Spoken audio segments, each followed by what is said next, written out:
नमस्कार जय जगन्नाथ। बुद्ध पूर्णिमा निमंते समस्त ओडिशावासी को मो तरफ अनेक अनेक शुभेच्छा और शुभकामना।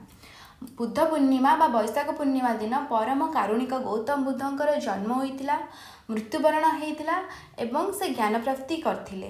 तेबे बुद्धंक सहित ओडिशार कौन संपर्क थिला? गौतम बुद्ध ज्ञान प्राप्ति करिवा परे तांकर प्रथम दुई जन शिष्य तपस्वी एवं भल्लुक से ओडिशार थिले, ओडिया थिले एवं उत्कल जनपदर थिले।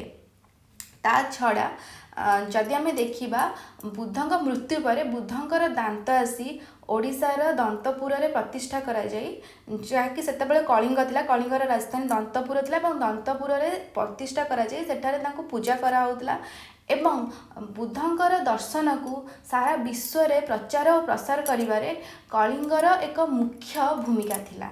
सेथिपाई बुद्धंक सहित एवं बुद्धंक तत्व सहित ओडिशार एक गभीर संपर्क थिबा हेतु मु आपण मानु समस्त को आउ थरे बुद्ध पूर्णिमा निमंते अनेक अनेक शुभेच्छा और शुभकामना जनाऊँ।